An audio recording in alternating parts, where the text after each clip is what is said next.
Hey, this is Lisa Dewey from Clinician Connection. I'm here with Leon Sankofa, and we're going to talk to you today about Leon's comedy hypnosis show and get to know him a little bit better.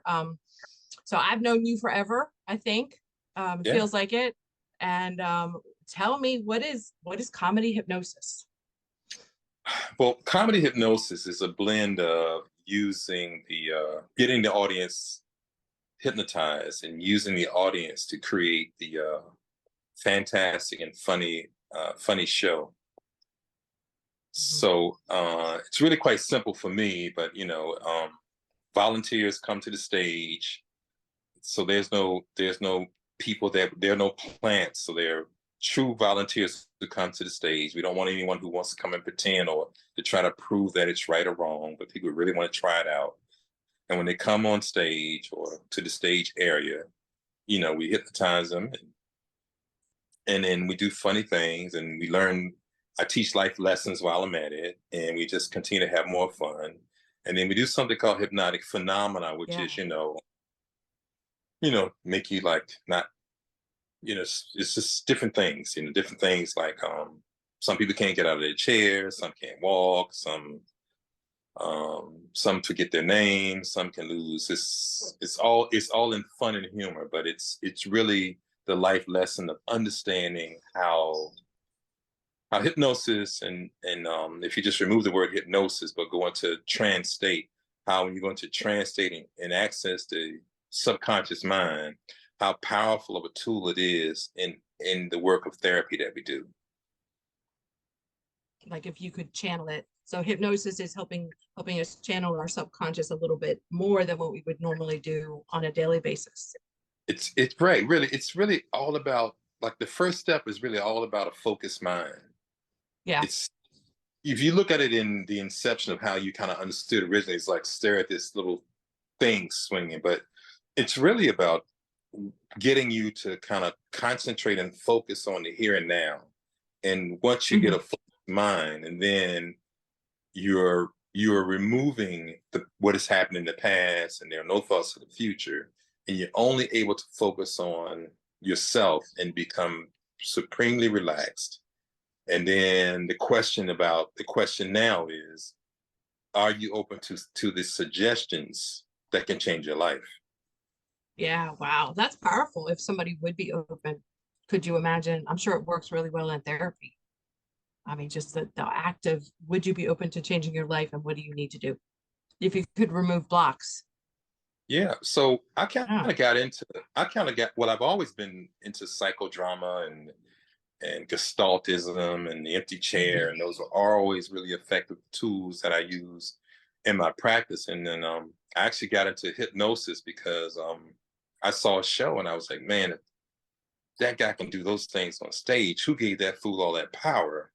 Then I said, if that guy can do those things on stage, imagine if I had this, what I can do in my office. That's Yeah. literally how it worked. And then I said, I'm going to find out the best teachers, learn from the best people that I can, because I understand and I see how the subconscious mind could work into effect the kind of change we want in our clients. And that's just what I did. So I think that probably speaks to one of the questions we were asking about, like, where does the passion come from? It sounds like that's the passion that you have is just to help people access a powerful tool to help them Yeah. change. Yeah. Yeah. Years ago, 2000, I think I was fell in love with something like that. And then found out I was in love with a girl I didn't like anymore, couldn't stand her, but I couldn't get out of my head. So I agreed for about, in my own way, about 2 years, trying to kind of not even understanding what was going on with me because I didn't want her. So why am I feeling this way? But when I saw what that guy did on stage, I said, you mean to tell me I could have got her out of my head in one day? And then I really got People serious are going to about, be calling you now. Like, wait a minute, I can fit you. yeah, I do. I Can can I breathe come really see well, you? by the way. But so yeah, so I said I struggled for 2 years with something that I could have removed in a day, not even a day. That's within an hour, Yeah, just like and that. just like that. And so I did a deep dive, and when you would think about the process of the therapeutic process, there's the best way the best way for me is to understand it from Oprah Winfrey. It says you get this aha moment, and then there's all of a sudden, and what I realized, the aha moment can be equal to a point where your subconscious mind and your conscious mind totally agrees 100%. When you are saying I don't want to smoke, I don't want to smoke, but you're still asking for a cigarette, there's some part of your mind that's in operation that didn't get that message, or that didn't Yeah. connect with it emotionally in a Yeah. way that says, right, that says that's right, I'm with that. It's like 100 people sitting in the room, and they're saying, I want to go to we should go to the other room because it's cooler and it's more spacious. Let's take a vote. And then 12 people say, I vote that we go to the next room. And the other 88 are saying, nah, we're gonna just keep doing it. This is where we always meet, this is where we stay. We're not gonna go anywhere, right? Yeah, which is most of us, because it's comfort, and it's self-discipline, and Yeah, it's motivation that we sometimes just like to stay in our comfort level. yeah. So that So 12% you're would giving be them a way to get out. Yeah. right. So that 12% of the 100 is like your conscious mind saying, I know what's best for me, but your subconscious mind saying, nah, we're gonna do what we used to. So you can't win a Yeah. battle when only 12% when only 12 voters are saying, I want change, and you haven't engaged or motivated or done things to engage the other people who are in the party. We operate with That our is brain. such a good way. Yeah. We operate Yeah. our brain we operate our brain in a way that says, we've been taught to understand our brain as one piece, one unit. But the brain has multiple functions in it, and the more we get to know about what our brain is, and that there are multiple functions. And if I come to tell you, Lisa, I'm with this woman, or I can't stop smoking, and you say, well, dang, you know the problem, just stop smoking. Consciously, I know that's wrong, right? So If it was that easy, we would all do it, right. right? But here it is. To some degree, the conflict is not with the conscious mind. The conflict is with your subconscious mind, or your unconscious mind, or your superconscious Wow. mind, which says, we hadn't got that memo yet. You haven't been convincing enough to me to compel me to prefer the sweet smell of perfume over a cigarette. Wow. Yeah, because we're so locked in our own stuff and safety, and we're going to do it this way because this is the way we've done it for years, and we, as in that 80 people, Yeah, or 88 that's right. people. That's right. Yeah, That's not we, like all we and the That's 88 right. people. That's right. Those 88, that Yeah. 88%, that subconscious brain is like, we didn't get that memo. And we only thing we're running off of the part of our brain that says we should survive and continue. As far as I know, you need a cigarette to survive, because I'm going to make sure you continue. We've been doing this since the beginning of time. We've been successful at keeping man alive and keeping survival. And so therefore, if you don't want to smoke, then maybe I'll draw an emotion that will cause you to smoke, and maybe you have a taste in your mouth. Well, that didn't get you the cigarette. Then maybe what I'll do now is, I'll cause you to feel depressed and give you another emotion, and now you want the nicotine because it wants to give you a spike.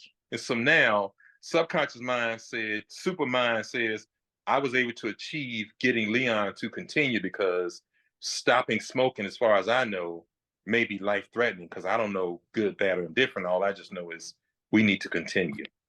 Yeah. Wow. Wow. That's like the ultimate self-sabotage. Yes, Yes. it's the ultimate. The Yeah, ultimate self-sabotage. The mountain is you. Yep. yeah. The mountain is Yeah. you.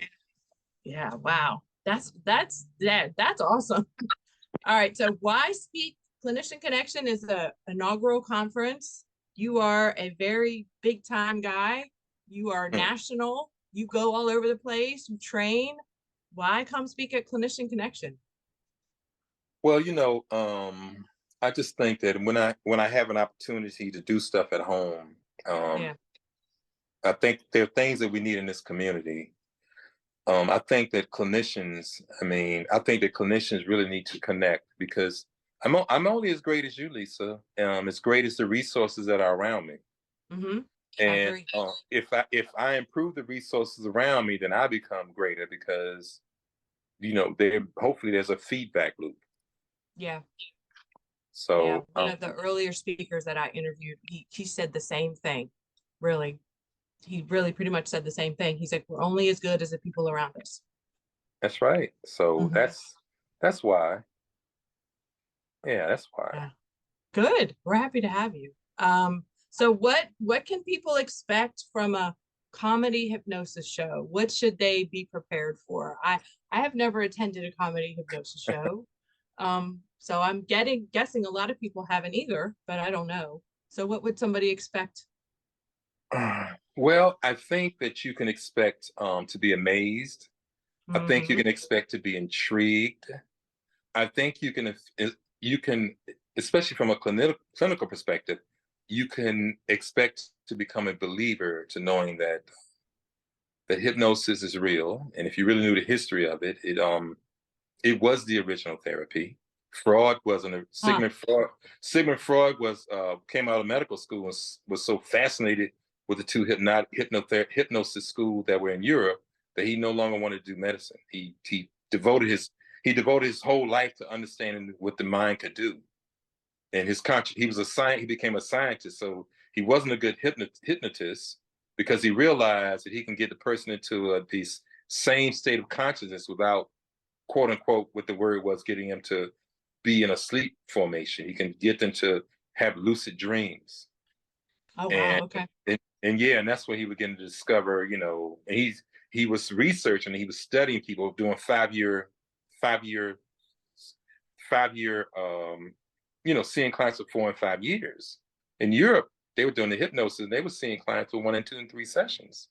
And so Freud Sigmund Freud wanted to make psychology a science. He begged Carl Jung to leave Mhm. spirituality out of it, leave hypnosis alone because it doesn't help the cause. And they followed him. And so in America today, we are following this methodology of this psychoanalytic model, um, which I don't knock, but I mean I seem to believe, Lisa, that if a client comes to you and client is hurting, that we should try to relieve the client as quickly as possible of their grief and their pain or whatever that is. I And agree. if I came back to you tomorrow and saw that you knew of a modality, or you knew of a medicine that could have resolved my problems in just a few months or a few sessions, then I'm wondering, you know, why didn't you care enough for me to relieve me of my pain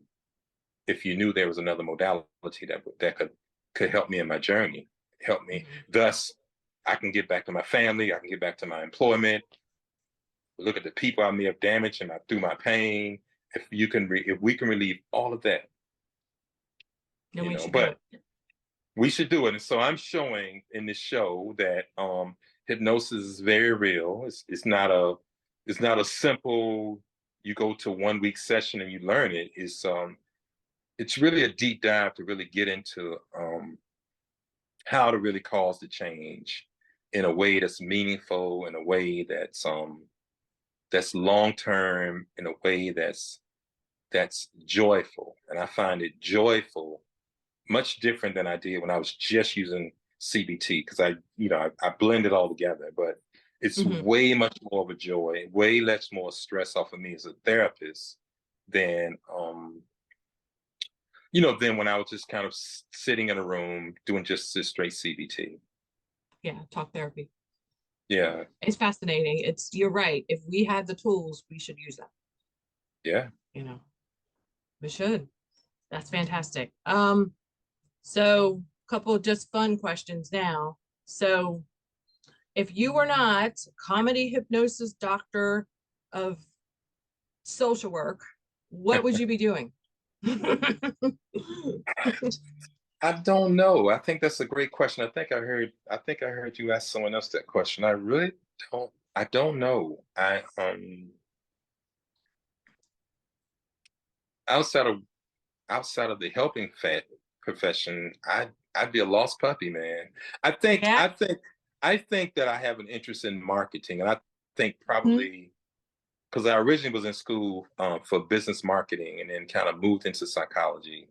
Okay. So I think I really would have been in some way into marketing because I'm really fascinated by development and growth. And so any areas where I can see growth and development, I think that's probably what would be my turn ons. Yeah, I could see that. I could see that. Definitely. All right. So last TV show or podcast you binged, or like a go-to movie, music that you kind of just put on repeat, The last TV show, or whatever, music, TV show, podcast. um, I've been watching all these tubies. Is it Tubos or Tubies? Yeah, Two. yeah, yeah. Tubies. Yeah. Yeah, I've been watching a lot of them, and they've been a lot of fun. They got a few series up there. I can't think of anything offhand, but yeah, They're I'm really cool because they're kind of they're short. The ones I've seen are short, yeah, and you can squeeze them in. Yeah. I can't yeah, think of any, but I've just recently become aware of what a Tubi is actually. yeah. I was like, okay, this is kind of cool. That's good. Anything, tell us like what you do, like your day, when you're not hypnotizing people, you have a practice up in Hampton, Virginia. Yeah, I run a few offices in Hampton and in Danville. Primarily, I'm just right now doing just outpatient therapy. I've sort of stopped doing the in-home counseling and stuff for a little bit because I'm resetting and trying to Yeah. reinvent myself. And so I'm doing that. I'm seeing clients, which I really enjoy doing. Um, trying to find for the first time, I'm understanding what work-life balance is. Hmm. And it's not what I thought it was, but Oh, all right. Give us the wisdom. What is it? I'm trying to find that too. yeah, I thought I understood it, but then it's kind of like I think I met someone who's really like a quote unquote workaholic like me, and when she turned to me and said, we should talk about other things sometimes, and I was like, whoa, wait a minute. Oh, okay. If you can So say even that, though you're not at work, your brain is still at work when you're at home. I think because I'm so fascinated by human development, I'm so fascinated by giving, I'm so fascinated by change, I'm so fascinated by learning that most people can perceive what I'm doing is working. But when I look at my peer group, they think they're off work because they're watching football, but they know every coach, every quarterback, every play, every team. Mhm. They're angry, they're frustrated, they don't want to talk to people, they're yelling. You know what I'm saying?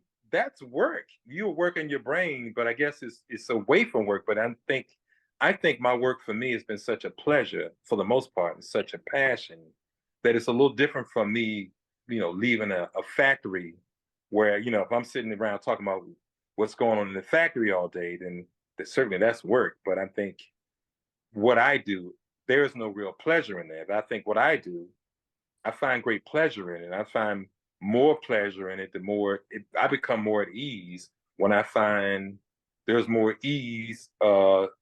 There's a better way to do it to relieve someone or to Yeah. grow something. Yeah. I was talking to someone one time and they were saying, there's three levels of work. There's your work, and then there's a career, and then there's a passion. And you Right. probably are on that passion part. I probably Yeah. have been in passion for a long, Yeah. long time now. Yeah. So I can resonate with that. I love what I do. I just love it. I get to do, like where pinch me, man. I mean, some days it's hard, but I yeah, love it. You yeah, know, you know. That's great. That's great. yeah, yeah. Yeah. Any last things to say before we go? I just want to encourage everyone to come to your conference. Oh, thank Um, you. I want to encourage people to come. I want to encourage them to, come to the show, see the hypnotic phenomena. I want to Yes. encourage people to become really not just serious about their work, but to become curious about their work and to become Mhm. we can become lighter about how it is that we can change people. And I think that we're all who do this work are in a very fascinating position to change things. And why should we dread over something that God has given us the ability and the power and the desire to do? Let's have fun with it. I think so. I mean, I think we're change agents, and there's no job out there that we actually build relationships with people, and we get to see people's inner workings. And there's people walking around this earth because you made it better for them. And That's all right. clinicians, I think. Yeah.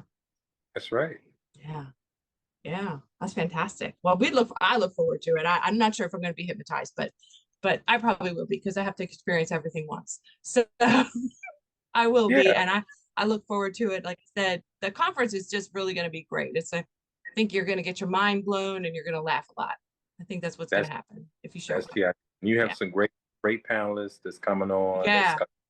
Really sharing Yeah. their knowledge. Just whatever else you need me to do to kind of help bolster that, just let me know. I appreciate it. I will take you up on that for sure.